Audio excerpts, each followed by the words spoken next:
झारखंड वार्ता, खबर आम हो या खास पहुंचेगी आपके पास। गढ़वा सर्किट हाउस में आज आजसू के दिग्गज नेता जुटे हैं और राजनीतिक घटनाक्रम पर तो बात हो ही रही है, साथ ही आजसू को और मजबूत कैसे किया जाए इस पर चर्चा की जा रही है। इसी क्रम में केंद्रीय सचिव और गढ़वा प्रभारी सतीश जी हमारे बीच उपस्थित हैं। सर, बहुत बहुत स्वागत है आपका झारखंड वार्ता। जी, आप तमाम लोगों को मेरे ओर से हार्दिक शुभकामनाएं। सर, आजसू पार्टी को मजबूत करने के लिए आप लोग यहाँ बैठे हैं, साथ ही हेमंत सरकार पर भी हमले बोल रहे हैं। कुछ बताइए, कैसे आप लोग इतना हमला बोल लेते हैं?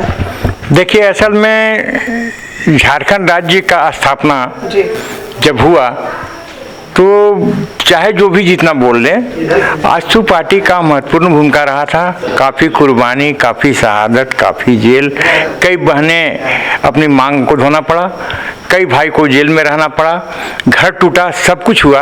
आजसू पार्टी की लड़ाई के बदौलत झारखंड राज्य का स्थापना हुआ, निर्माण हुआ।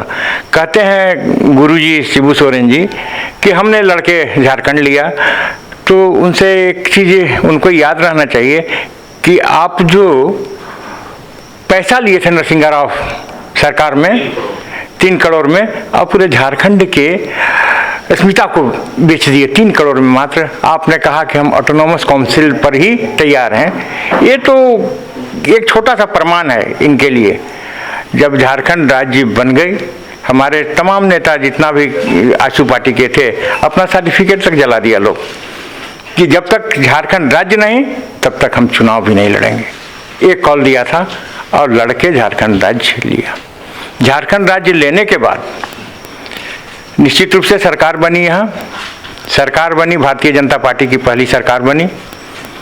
जो उम्मीद था हम लोगों को कि बाबूलाल मरांडी जी मुख्यमंत्री हो रहे हैं, तो झारखंड के जो जनता का मान सम्मान है, अधिकार है, झारखंडी जनता के चेहरा पर खुशहाली आना चाहिए, वो तो नजर आज तक नहीं आया।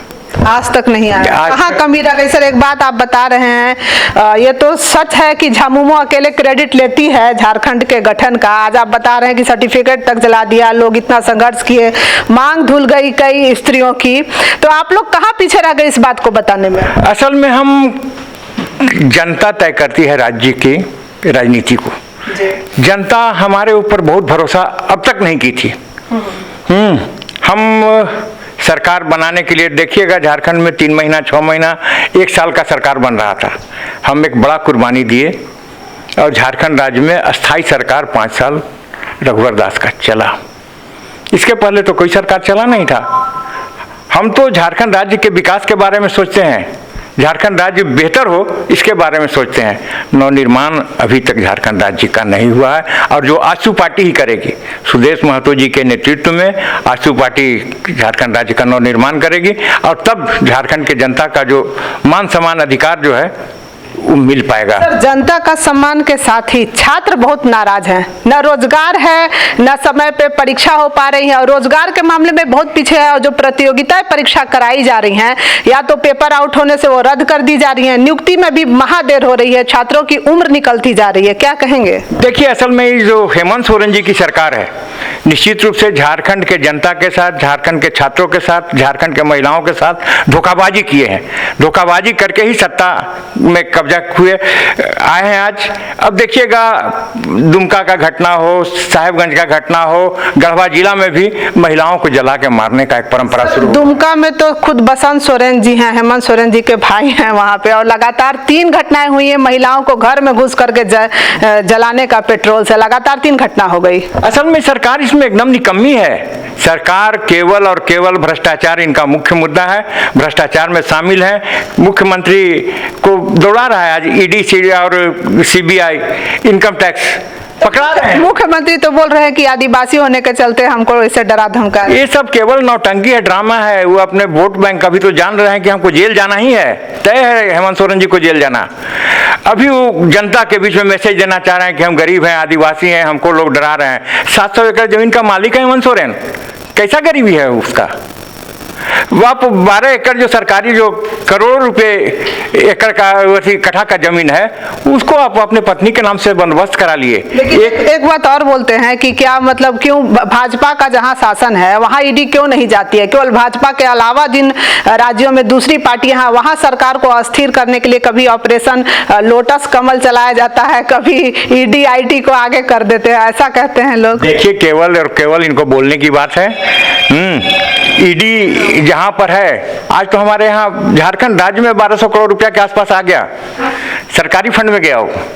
जो ईडी पकड़ी है पैसा, चाहे पूजा सिंघल का मामला हो या उनके कौन मिश्रा है उनका मामला हो, लगातार लोग पकड़ रहे हो तो सरकारी फंड में पैसा जमा हो रहा है।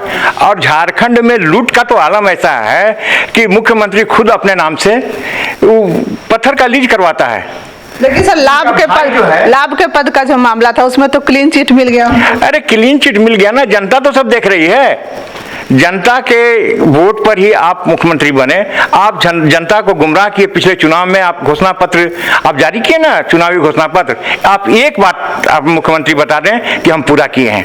आज सर बीच में बोल रहे हैं कि 2 साल कोरोना आ गया तो टाइम नहीं मिला, आप टाइम नहीं देंगे क्या? भाई ये सब फालतू बात है कि कोरोना आ गया। कोरोना में कार्य नहीं हो रहा था क्या?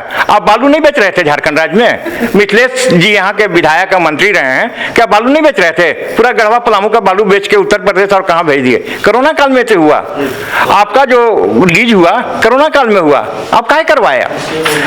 उनका पत्नी का भूमि बंदोबस्ती हुआ उनके काल में ही हुआ, कोरोना काल में ही हुआ। कहाँ था? ये केवल बहानाबाजी है आपका।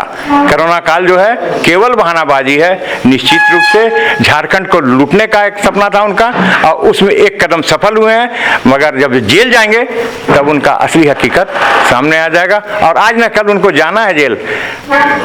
आप लोग सर हाथ धो के पीछे पड़ गए। भाई हम जनता झारखंड लड़ के बनाई है, काफी कुर्बानी आजसू पार्टी ने दिया है। हम जनता को लूटने नहीं देंगे। इसके लिए चाहे फिर हमको कुर्बानी देना पड़े, झारखंड राज्य में कुर्बानी देंगे। अभी 17 तारीख को हम पूरे राज्य स्तरीय कार्यक्रम करने जा रहे हैं। 17 दिसंबर को नवंबर को हम पूरे राज्य के हर मुख्यालय पर हम धरना प्रदर्शन करेंगे। और इनका जो घोटाला और लूट है, आप बोले थे पिछड़ा 54% आबादी है झारखंड राज्य में पिछड़ा वर्ग का। आप कहते कि हम सरकार में आएंगे, पहला कैबिनेट में हम पिछड़ा वर्ग को आरक्षण देंगे। कहाँ गया आपका आरक्षण? सर घोषणा तो किए हैं ना, 15 से घोषणा किए हैं। आप विधानसभा सत्र बुला के उसको पास करा के केंद्र को भेजिए ना। आप केवल नौटंकी कर रहे हैं, ड्रामा कर रहे हैं, गुमराह कर रहे हैं। जान रहे हैं कि हम अगला चुनाव के लिए फिर एक घोषणा पत्र का तैयारी कर रहे हैं और इसी ड्रामा में लगे हैं। निश्चित रूप से आपको अगर करना था 1932 का खतियान आप लागू कर दे। आपका स्थानीयता कुछ है और नियोजन नीति कुछ बना रहे हैं। ये क्या कर रहे हैं आप? स्थानीयता जो बना रहे हैं आप झारखंड राज्य का 1932 खतियान को अगर आप मान रहे हैं तो नियोजन नीति भी उसी के आधार पर बनाइए ना। आप नियोजन नीति में बोल रहे हैं कि छात्रों का मैट्रिक का इंटर का जो सर्टिफिकेट होगा उस आधार पर नियोजन नीति बनाएंगे।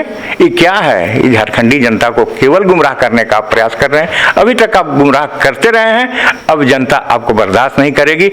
सत्ता से आपको जाना है और फिर देखते हैं नया सरकार जब बनेगी झारखंड राज्य का निर्माण बेहतर नवनिर्माण होगा। चलिए बहुत बहुत धन्यवाद। चलिए धन्यवाद आपको भी। ये सतीश जी थे गढ़वा प्रभारी और केंद्रीय सचिव आजसू पार्टी के। ये तो जोर जोर से चाटे लगा रहे हैं सरकार को। कभी कहते हैं कि कोरोना टाइम में बालू उठा रहे थे सरकार, कभी कहते हैं कि सरकार हेमंत जी अपनी पत्नी के नाम जमीन करा रहे हैं। मतलब सरकार के लिए सिरदर्द साबित होने वाली है आजसू और शक्ति प्रदर्शन भी करेगी 17 तारीख के बाद। चलिए तो ये आजसू पार्टी का यहाँ पे कार्यक्रम चल रहा था जहां पे विपक्ष पे तो इन्होंने सरकार पे तो हमला बोला और एक मजबूत विपक्ष की भूमिका अपनी निभाई। साथ ही अपने पार्टी आजसू और संगठन को मजबूत करने के लिए लोग चर्चा भी कर रहे थे और एक संतुलित यहाँ पे बात हुई मीडिया से। इन्होंने सरकार की टांग भी खींची कि कहां पीछे रह रही है और जो आंगनबाड़ी का मानदेय बढ़ाया है उसके लिए सरकार की सराहना भी की है। तो इसी तरीके से दिलचस्प खबरों के लिए आप जुड़ते रहिए। झारखंड वार्ता आपको हर उस खबर से रूबरू कराएगा जो जनता के लिए जरूरी है, आपकी मांगों को भी नेताओं के पास लाएगा और नेता पक्ष के हो या विपक्ष के क्या जनता के हित में काम कर रहे हैं ये भी आपको दिखाएगा। तो जुड़े रहिए झारखंड वार्ता से। मैं हूं आपके साथ शीतल विश्वकर्मा।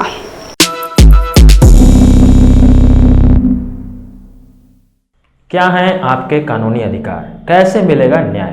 कानून की भाषा आसान शब्दों में झारखंड वार्ता ला रहा है आपके लिए लीगल एडवाइजर।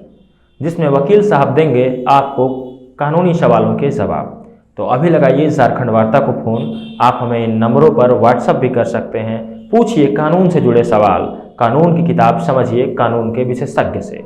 सिर्फ झारखंड वार्ता पर लीगल एडवाइजर में मंगलवार और शनिवार शाम 4 बजे से।